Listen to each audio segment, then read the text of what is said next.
after moving from relevance targeting one-to-one, now we move to research.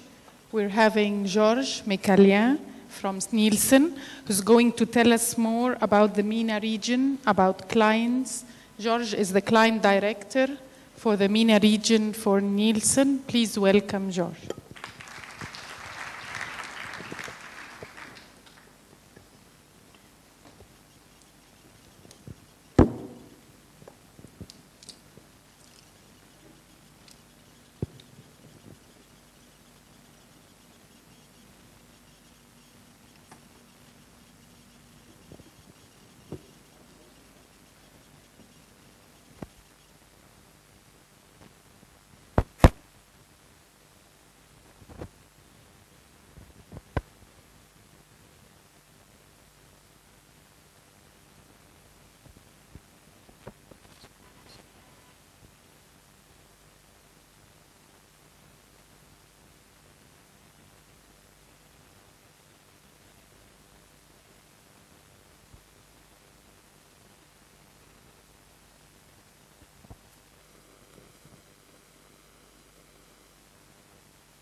Hi, good afternoon, everybody.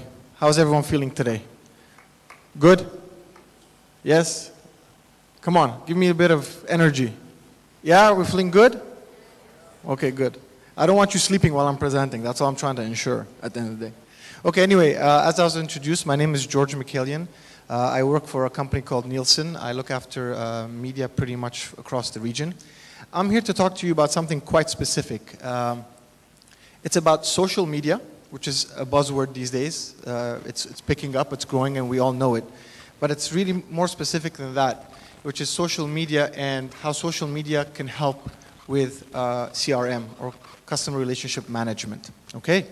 Now, with Nielsen, I mean, as you can see here on the screens, you have something called NM Insight. What Nielsen's done really quickly is we've done a joint venture with McKinsey.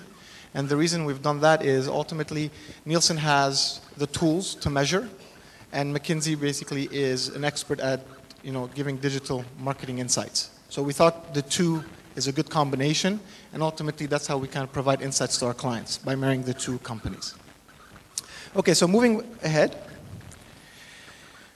As all research companies do, we like to set context, and we do that by giving you lots of numbers and charts and graphs. But I'm not going to bore you with too many of that, but I do want to contextualize a few things about social media. The first and foremost is the growth of social media. On the left side here, since I don't have a pointer and I apologize for that, here, what we're showing is ultimately the growth of social media amongst internet users going from 50% in 2003 to 81% in 2011. That's a huge growth. On top of that, we all know Facebook and Facebook's growth. We have over 900 million, I believe, users now on Facebook itself. And the time spent, it's not just the number that's really big and impressive. It's also the time spent on the platform itself, which is about 55 minutes. Then we have YouTube. I don't think anybody in this room can deny the fact that video is growing and the importance of video is growing. And YouTube is a pioneer in that. The growth of YouTube from the time it was founded to go to 60% amongst internet users globally, and these numbers are global, so I'm taking you from global and we're going to go into a little bit of regional and into Egypt, is phenomenal. Okay, so what do we do with all that? What does that, the question is, what kind of opportunities does that really present to potential customers that we're trying to get? Now that we've set the scene a little bit, so what's the usage? How are people really using social media? We have a good idea, but let me just kind of try and crystallize it for you, okay? We did a survey, and what the survey is telling us is that most people use social media for family and friends, with 89%, with family contacts, friends at 88%, and finding new friends at 70%. Then they look at lifestyle and entertainment. But what's really interesting is the fact that people are actually on social media sites talking about products and talking about services.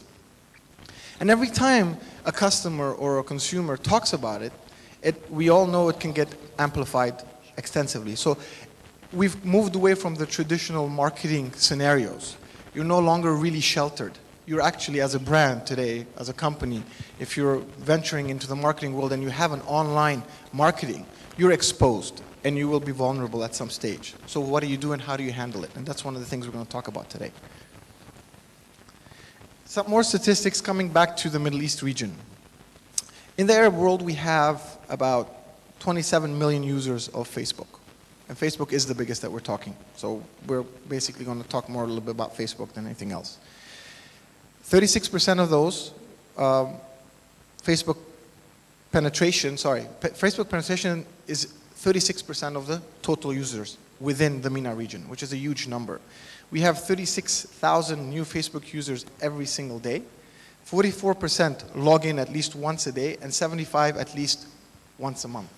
Now, the bigger chunk, the pie chart itself, you can see that you have Egypt as a very leading percentage of that, which makes Egypt the biggest market. And to kind of dig into that a little bit, to contextualize further, Egypt's internet online growth has increased from 2002 to 2011 to be 33% of the population. And out of that, there are 11 million users on Facebook. So as you can imagine, there's quite an amazing potential of engaging current, existing, and potential customers, right? So that's the part of the exposure. And the phenomenal part about Egypt when you look at this, and I think our friends here at Social Baker are here, when you look at the growth over 6 months, it's 21%. Now, we all know part of the reason of that growth is the revolutions that we've been experiencing in the last year. I mean, we all know that it was a part, it wasn't the reason, but it was enhancing and, you know, enabling to get people together and rally. Now, the key here becomes, or the question really is, if it could do that for a movement, as a company today, the question you should be asking is, how can I make it do that? How can I make people move for a brand, for my brand, right? And there's many variables, but the variable we're going to talk about today is really about customer satisfaction and customer relationships, okay? Another interesting fact is that social media is not really restricted to your computer. And what actually accelerates the whole process and the speed is the fact that it's also available on your mobile, right? So you can actually see something in the street you don't like, or eat something from a restaurant that you don't like, and you can immediately tweet about it, or you could put it on your Facebook, right? So there again, you become very exposed. So as a company, how do you really handle that? And you could see here that the top activity on mobile in Egypt, and this is for Egypt by the way, is 56%. And that's an increase of 14% versus last year in terms of people using smartphones. And smartphone penetration within Egypt also is increasing. And as telecom companies get a little bit more sophisticated and more advanced, they provide faster services which allow you to use your smartphone a little bit more and faster, right? And the purpose of usage is mainly personal, with a bit of business. So no one's really kind of looking at it from a business perspective to use it. And again, I'll come back to the topic. I just want to continuously remind you that the topic is how do I utilize that to better serve customers so that I can get more revenue at the end of the day. So now that we've contextualized a bit of that, let's look at a little bit of kind of evolution, all right? And this is important. In the 60s and the 70s, life was kind of basic. It wasn't as fast as it is today, right? I mean, we had TV. Most of us played outside. We really didn't have that much array of options for entertainment. And we wished we had the toys that our kids have nowadays, right? And we had books. I didn't like books very much, by the way. I was the kid who was trying to play outside all the time and be naughty. And in the 90s, we started getting mobiles. We started getting consoles. We started getting, you know, internet on our computers. It started to get introduced, and the use of PCs came into our lives, and emails. And today, we have such an array of options. We have mobiles, we have tablets, we have TV screens, we have consoles. And one thing that all of these things have in common, these screens, is that they're all connected to the internet. And they can all access social media. even TVs today, you have smart TVs, right? Anybody have smart TVs here? I don't. Okay, great. I'm sure you have one. If you didn't, I'd be worried.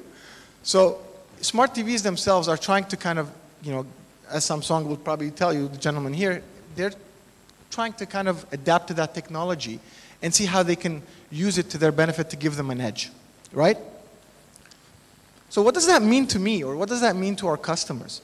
What it means is that all of a sudden they have access to not one screen, which used to be the TV, but they have access to multiple screens. They have the tablet, they have the mobile, and they have the laptop. Now, another question I'd like to ask, how many of you here watch TV and have your tablet and your mobile next to you? Oh, wow. Okay, next question. How many of you watch TV and actually are on your tablet PC doing something, or on your laptop, on your mobile, answering emails? Okay, it's a consensus, right? So what that means is that you have to your fingertips the ability to comment, influence, and direct what you feel is important to you in your life, right? And what we saw in the room, the consensus here, is not much different in the world. And unfortunately, I don't have figures related to Egypt, but I just wanted to share with you what we've done globally, is that multitasking, when people are watching a TV program, 57% check emails, 44% check unrelated info, okay? And another 44% visit social media network sites, okay? So not much. Actually, I think this room had more than that percentage, okay? During a commercial, checking mails increased.